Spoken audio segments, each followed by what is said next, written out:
बिस्मिल्लाहिर्रहमानिर्रहीम अस्सलाम वालेकुम रहमतुल्लाह। Chief justice of Pakistan justice Qazi Faez ईसा को अब नज़र आ चुका है और सुप्रीम कोर्ट ऑफ पाकिस्तान की जानिब से बाकायदा एलामिया जारी किया जा चुका है कि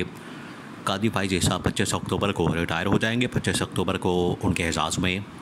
उनके लिए एक फुल कोर्ट रेफरेंस का एहतमाम किया जा रहा है और फुल कोर्ट रेफरेंस के अंदर एक अलविदाई खिताब दिया जाएगा कादी फ़ाइज़ ईसा की जानिब से और ये इनका आखिरी किताब होगा। और अगले दिन जो है वो जस्टिस मंसूर अली साहब और चीफ जस्टिस हलफ उठा लेंगे। लेकिन कादी फ़ाइज़ ईसा अब इनको ये पता तो चल गया है कि अब उनकी दाल नहीं गलने वाली और आइनी तरमीम नहीं होने वाली। आइनी तरमीम के नतीजे में उनको चीफ जस्टिस बतौर चीफ जस्टिस उनको एक्सटेंशन नहीं मिलने वाली, जिसकी वजह से कादी फ़ाइज़ ईसा की जानिब से मुख्तलिफ़ हरबे हथकंडे आज भी इस्तेमाल किए जा रहे हैं।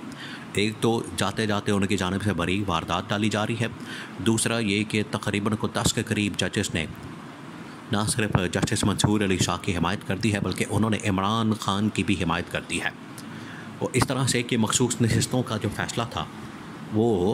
तकरीबन 10 जजेस इस मामले के ऊपर मुत्तफ़िक़ थे कि इमरान खान को और PTI को मखसूस नशिस्तें मिलनी चाहिए, जो उनका हक़ बनता है, जो उनका राइट है, उनको ये मिलनी चाहिए। उनके पास ये राइट मौजूद है, उनके पास ये हक़ मौजूद है। और अगर ये मखसूस नशिस्तें उनको नहीं मिलती और इस फ़ैसले के ऊपर अमल दरामद नहीं होता, जो कि 12 जुलाई से फ़ैसला आया हुआ है, आज देख लें अक्टूबर चल रहा है, मिड हो गया अक्टूबर का, बिल्कुल दरमियान आ गया और 12 जुलाई से फ़ैसला आया हुआ है। आप हिसाब लगाएं कितने महीने हो चुके हैं। लेकिन इसके बावजूद इस हुकूमत ने भी और इलेक्शन कमीशन ऑफ पाकिस्तान ने भी सुप्रीम कोर्ट के फ़ैसले के ऊपर अमल दरामद करने से इनकार कर दिया। तो अगर आप सुप्रीम कोर्ट के फ़ैसलों के ऊपर इस तरह से अमल दरामद रोकेंगे, उनके फ़ैसलों को इस तरह से उड़ाएंगे, उनके फ़ैसलों की धज्जियाँ उड़ाएंगे, उनके फ़ैसलों को आप इस तरह से मजाक बनाएंगे, तो फिर आपने पूरे मुल्क का मजाक बना दिया है, पूरे मुल्क का, पूरी रियासत का, सुप्रीम कोर्ट का, अदलिया का आप लोगों ने मजाक बना दिया है। तो इस तरह का मजाक तो फिर नहीं हो सकता, इस तरह का खिलवाड़ नहीं किया जा सकता। ये जो इनकी जानिब से मजाक किया गया, खिलवाड़ किया गया, सुप्रीम कोर्ट के फ़ैसलों के ऊपर अमल दरामद रोका गया। अब ये जो 10 जजेस हैं और ये वही जजेस हैं, देखिए वो जो जजेस हैं वो समझते हैं कि जो फ़ैसले के ऊपर अमल दरामद नहीं किया गया, जिसके अंदर मखसूस नशिस्तों का कहा गया था कि इमरान खान को दी जाए क्योंकि ये उसका हक़ बनता है, और हुकूमत ने, नून लीग ने, पीपल्स पार्टी ने इलेक्शन कमीशन ऑफ पाकिस्तान के साथ मिलकर इसके ऊपर अमल दरामद रोक दिया। तो इसके अंदर ना सिर्फ हुकूमत भी मुलविस है, इसके अंदर इलेक्शन कमीशन ऑफ पाकिस्तान बतौर इदारा भी मुलविस है, जिसने इसके ऊपर अमल दरामद से इनकार किया। तो वो 10 जजेस जो हैं वो तो इस बारे में हक़ बजानिब है, उनका फिर कहना हक़ बनता है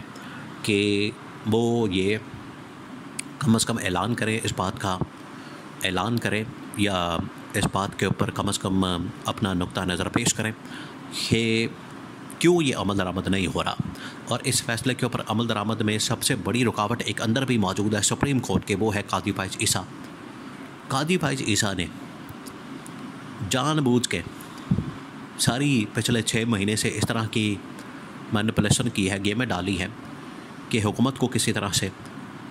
सपोर्ट किया जा सके, हुकूमत के लिए किसी तरह से आसानी पैदा की जा सके, उनको सहूलियात दी जा सके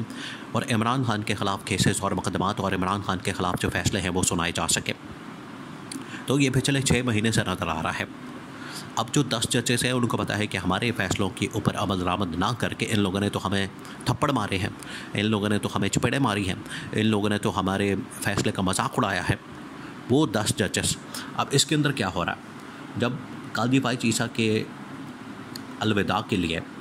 एक फेयरवेल डिनर, अलविदाई इशाया वो किया जाता है, सुप्रीम कोर्ट के अंदर ये रवायत मौजूद है, एक रस्म मौजूद है कि वहाँ पर फेयरवेल डिनर दिया जाए। तो वहाँ पर जब फेयरवेल डिनर का एहतमाम किया जाता है तो वहाँ पर तमाम जजेस आते हैं और अपने चीफ जस्टिस को आके फेयरवेल देते हैं। लेकिन यहाँ इस मौके पर जब फेयरवेल डिनर का एहतमाम किया गया तो कादी फ़ाइज़ ईसा ने उसको कैंसिल कर दिया। कादी फ़ाइज़ ईसा ने इस वजह से कैंसिल कर दिया, कादी फ़ाइज़ ईसा को ये नज़र आ गया कादी फ़ाइज़ ईसा को ये पता चल गया, कादी फ़ाइज़ ईसा को ये खटक गया कि मुझे तो शर्मिंदगी का सामना करना पड़ेगा। जजेस वहाँ पर आके अगर बात करते हैं, खिताब करते हैं, तो वो तो मुझे आके रगड़ेंगे, मुझे डंडा देंगे, मेरे ऊपर इस तरह के सवालात उठाएंगे कि जिसकी वजह से मेरा वहाँ पर रुकना मुश्किल हो जाना है। और दूसरा ये कि ये भी हो सकता है कि वहाँ पर जजेस आए ना, ये इससे ज़्यादा शर्मिंदगी की बात है कि आप किसी को दावत दें, आप किसी को बुलाएं, आप किसी को वहाँ पर इनवाइट करें और वहाँ पर बंदा आए ना, वहाँ पर कोई शख्स ही ना पहुँचे, वहाँ पर कोई जज ही ना पहुँचे। इससे बड़ी और क्या शर्मिंदगी की बात हो सकती है, इससे बड़ी और क्या शर्म की बात हो सकती है कि आप किसी को बुलाएं, आप जज को दावत दें, आप जज को वहाँ पर बुलाएं और वो वहाँ पर आए ही ना। तो कादी फ़ाइज़ ईसा को पता चल गया था कि अगर वहाँ पर फेयरवेल डिनर का एहतमाम किया जाता है, 10 जजेस आने से इनकार कर देते हैं क्योंकि उनको पता है कि हमारे फैसले में सबसे बड़ी रुकावट अमल दरामद में कादी फ़ाइज़ ईसा, इलेक्शन कमीशन ऑफ पाकिस्तान और हुकूमत, ये तीनों मिले हुए हैं। तो इस वजह से कादी फ़ाइज़ ईसा को नज़र आ गया। अब जाते जाते कादी फ़ाइज़ ईसा बरीक वारदातें भी डाल रहा है साथ, 8 जजेस को 10 जजेस को किसी तरह से तितर बितर कर रहा है, इधर उधर दाएँ बाएँ ख़ास लिस्ट बना के, बेंचेस बना के उनको कभी कराची भेज रहा है, कभी किसी शहर भेज रहा है, कभी किसी शहर भेज रहा है, ताकि इस्लामाबाद के अंदर उनको इकट्ठा ना होने दिया जाए। अगर ये इस्लामाबाद के अंदर इकट्ठे नहीं होते तो फिर उसका नतीजा ये निकलेगा, उसे ये होगा फ़ायदा कि अगर ये अपनी मर्ज़ी के फ़ैसले करते हैं, अगर ये अपनी मर्ज़ी के वहाँ पर मामलात चलाते हैं अगले तकरीबन कोई 8-10 दिन के अंदर, क्योंकि 25 अक्टूबर में अभी 8-10 दिन पड़े हैं, तो इस दौरान इनके पास ये मौका होगा कादी फ़ाइज़ ईसा और उनके यारों दोस्तों के पास। देखिए सुप्रीम कोर्ट के अंदर यारी दोस्ती चल रही है, नेपोटिज्म चल रहा है, तो इससे आपने निज़ाम खुद तबाह बर्बाद किया, निज़ाम इंसाफ को भी। अब कादी फ़ाइज़ ईसा यहाँ पर ये वारदातें डाल रहे हैं कि जजेस इकट्ठे नहीं होंगे और ये अगले तकरीबन को 8-10 दिन के अंदर मैं दोबारा से फ़ैसले ऐसे करूँगा जो कि हुकूमत को सहूलत देंगे, हुकूमत के लिए एक रास्ता हमवार करेंगे और आईनी तरमीम का फिर भी रास्ता निकाला जा सकता है। और किसी तरह से कोशिश करके देखिए आईनी तरमीम में जो मकसद है असल में कि कादी फ़ाइज़ ईसा को यहाँ से निकाल के आईनी अदालत के अंदर शिफ्ट किया जाए। और ये जो मौजूदा सुप्रीम कोर्ट है, इसके जो चीफ जस्टिस अगर जस्टिस मंसूर अली साहब बन जाते हैं तो उसको मुकम्मल तौर पर बेइख्तियार किस्म का, बेबस किस्म का, लाचार किस्म का और एक गरीब किस्म का उसको चीफ जस्टिस बना दिया जाए कि ना जिसके पास पावर एंड अथॉरिटी है, ना उसके पास इख्तियार है, वो कुछ भी नहीं कर सकता। और असल पावर इख्तियारात कादी फ़ाइज़ ईसा उधर आईनी अदालत का सरबरा बन के चीफ जस्टिस बन के ले लें। तो ये वारदातें आज भी जारी हो सारी हैं, लेकिन 10 जजेस डट गए हैं, खड़े हो गए हैं और वो जस्टिस मंसूर अली शाह के साथ और आखिरकार इमरान खान के साथ कि इमरान खान के